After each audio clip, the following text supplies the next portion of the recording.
அவை இலக்கியத்தில் விடிந்தால் தான் முடிவுரையோ?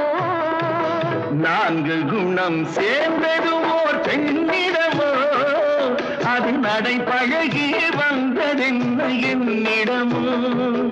அது நடை பழகி வந்ததென்ன என்னிடமோ?